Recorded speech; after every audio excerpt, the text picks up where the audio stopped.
নমস্কাৰ ছাত্ৰ ছাত্ৰীসকল আজিৰ এই ভিডিঅ'টোত ক্লাছ 6ৰ গণিতৰ প্ৰথম অধ্যায়ৰ কুৱেশ্যন নম্বৰ 25টো আলোচনা কৰিম। আগৰ ভিডিঅ'কেইটাত বাকীবোৰ দিয়া হৈছে, এতিয়া কুৱেশ্যন নম্বৰ 25টো আছে। In a books of 32,307 books were sold in first 6 months of the year 2011 and 22,690 books in the next 6 months. Find the total amount of books sold in 2011. অৰ্থাৎ ইয়াত কি কৈছে, এবছৰত প্ৰথম 6 মাহত 32,307খন কিতাপ কি হৈছে, বিক্ৰী হৈছে। তাৰপিছত তাৰে নেক্সট তোমাৰ 6 মাহত কিমান কিতাপ বিক্ৰী হৈছে, 22,690খন। বুজি পাইছা? এতিয়া আমাক সুধিছে যে the total amount of books sold in 2011, অৰ্থাৎ 2011 চনৰ কথা কোৱা হৈছে। চ' 2011 চনত টোটেল কিমান বুক বিক্ৰী হৈছে সেইটো কথা সুধিছে। তাৰপিছত কি দিয়া আছে তোমাৰ, compare the total number of books with the number of books sold in its 6 month by approximating their value nearest two 1000। অৰ্থাৎ আমাক কি কৈছে, প্ৰতি 6 মাহৰ আমাক কি কৰিছে, ইয়াত আসন্ন মান উলিয়াব দিছিলে 1000লৈ। প্ৰতি 6 মাহত আমাৰ 1000লৈ আসন্ন মান উলিয়াব দিছে। তাৰপিছত মুঠ বিক্ৰী কিতাপ, চ' আমি আসন্ন মান উলিয়াই পিনে যোগ কৰি পিনে যিটো পাম, চ' গোটেই মিলি কিমান বিক্ৰী হয় আসন্ন মানত, আৰু মুঠ কিতাপৰ মাজত তুলনা কৰিব দিছে। অৰ্থাৎ আমি নৰ্মেলি যোগ কৰি যিটো মান পাম আৰু আসন্ন মান উলিয়াই পিনে যিটো মান পাম সেইটো তুলনা কৰিব দিছে। চ' ইয়াৰ চলিউশ্যনটো মই নেক্সট পেজত কৰি দি আছোঁ, চাবা। চ' 25 চলিউশ্যন, 25ৰ চলিউশ্যনটো কি হ'ব, আমি প্ৰথম কি কৰিম, একেবাৰতে আমি প্ৰথম 6 মাহৰ আৰু তাৰ নেক্সট পিছৰ 6 মাহৰ, অৰ্থাৎ 2011 চনত কিমান কিতাপ বিক্ৰী হৈছে সেইটো আমি উলিয়াই ল'ম। প্ৰথম এটা লাইনতে সেইটো আমি কৰিব পাৰিম। কেনেকৈ কৰিম চাবা। So' the total amount of books sold in 2011 কিমান হ'ব, ইয়াত ইজ ইকুৱেল টু প্ৰথম 6 মাহত কিমান বিক্ৰী হৈছিলে কিতাপ, 32,307 প্লাছ তাৰে পিছত কিমান বিক্ৰী হৈছে, 22,690। চ' এইখিনি যোগ কৰিলে কিমান হ'ব চোৱা, 0 আৰু 7, চ' 7, 0 আৰু 9, 9 হ'ব, 3 আৰু 6, 9, তাৰপিছত 2 2 4 আৰু 3 2 5, অৰ্থাৎ 54,997। পাইছা বুজি, ইমানখিনি কিতাপ 2011 চনত বিক্ৰী হৈছে। এইটো কিতাপত যিখিনি মান দিয়া আছে তাৰ হিচাপত কৰিছোঁ, আৰু ইয়াৰ এনচাৰটো তোমাৰ উত্তৰমানত বেলেগ দিয়া আছে।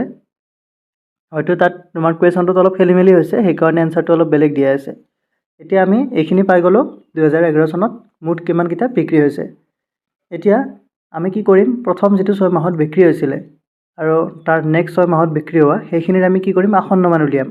তাৰপিছত সেইখিনি আকৌ আমি যোগ কৰিম, কাৰণ আমাক সুধিছে যে আসন্ন মান উলিয়াই পিনে মুঠ কিতাপ কিমান হ'ব সেইটো সুধিছে। তাৰপিছত আৰু আমাৰ একচুৱেল যিখিনি কিতাপ আছিল তাৰ মাজত তুলনা কৰিব দিছে।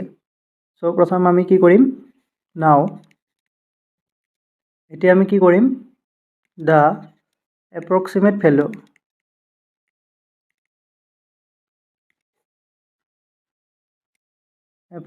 ভেলু অফ, ইয়াত সংখ্যাটো কি হ'ব, 32,000। চ' 32,307 নিয়াৰেষ্ট টু 1000, এইটো কি হ'ব, 32,307, এইটো যদি আমি 1000লৈ লৈ যাওঁ তেতিয়াহ'লে এইটো হ'ব তোমাৰ 32,000। কাৰণ চোৱা 307টো তোমাৰ 500 সৰু হয়, সৰু হোৱাৰ লগে লগে এইটো চেমে থাকিব। ঠিক তেনেকৈ therefore বা একেদৰে আমি কি কৰিব পাৰোঁ, নেক্সট লাইনটো কি হ'ব, দ্য এপ্ৰক্সিমেট ভেলু অফ, ইয়াত তোমাৰ প্ৰথম 6 মাহৰ এইখিনি কিতাপ আছিলে। চ' নেক্সট 6 মাহৰ কিতাপখিনি চাম। নেক্সট 6 মাহত কিমান কিতাপ আছিলে, 22,690। চ' এইটো নিয়াৰেষ্ট টু 1000 কৰিলে কিমান হ'ব, 22,690। চ' 690টো তোমাৰ 500তকৈ ডাঙৰ হয়। চ' এইটো কি কৰিবা, 23,000 হৈ যাব। পাইছা বুজি চ' এইখিনি হ'ল এতিয়া আমি কি কৰিম এইখিনি যোগ কৰিম চ' এইখিনি যোগ কৰিলে কি হ'ব চোৱা therefore the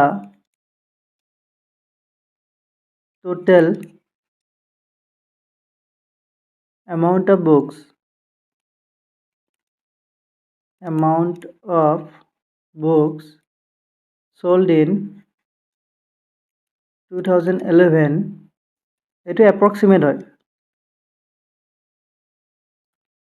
এইটো এপ্ৰক্সিমেট আসন্ন মান এইটো চ' এইটো কিমান হ'ব তোমাৰ এইখিনি যোগ কৰা 32,000 প্লাছ 23,000 যোগ কৰিলে কিমান হ'ব 2 3 5 2 3 5 55,000 চ' এইটো আছিলে তোমাৰ এপ্ৰক্সিমেট ভেলু আৰু এটা আছিলে তোমাৰ একচুৱেল ভেলু ইয়াত একচুৱেল ভেলু কিমান পালোঁ আমি 54,997 আৰু তোমাৰ এপ্ৰক্সিমেট ভেলু পালোঁ এইটো 55,000 চ' ইয়াত এবাৰ লিখি দিবা নহ'লে therefore আমাক তুলনা কৰিব দিছে চ' তোমালোকে তুলনা কৰি ল'বা ইয়াত 55,000 আছে আৰু তাত আছে তোমাৰ 54,997 অৰ্থাৎ ডিফাৰেঞ্চটো তোমাৰ বেছি নাই আমি যদি 1000লৈ তোমাৰ লৈ যাই পিনে আসন্ন মান উলিয়াও তেতিয়াহ'লে ডিফাৰেঞ্চটো বেছি নাথাকে চ' ডিফাৰেঞ্চটো কিমান হৈছে তোমালোকে গমেই পাইছা 54,997 অৰ্থাৎ 3 প্লাছ কৰিলে আমি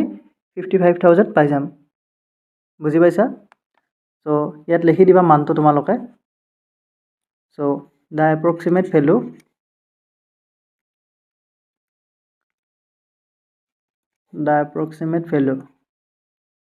এইটো কি হ'ব তোমাৰ 55,000 আৰু তোমাৰ কি আছিলে আৰু এটা দ্য একচুৱেল ভেলুটো কি হ'ব এইটো হ'ব তোমাৰ 54,997 এইটো আছিলে একচুৱেল ভেলু এইখিনিয়ে সুধিছে আশা কৰোঁ ভালদৰে বুজি পাইছা এতিয়া নেক্সট ভিডিঅ'ত আমি 26 নম্বৰ কুৱেশ্যনটো আলোচনা কৰিম চ' আজি ভিডিঅ'টো এইখিনিয়ে যদি ভিডিঅ'টো ভাল লাগিছে like comment share and subscribe কৰি দিবা থেংক ইউ থেংকছ ফৰ ৱাটছিং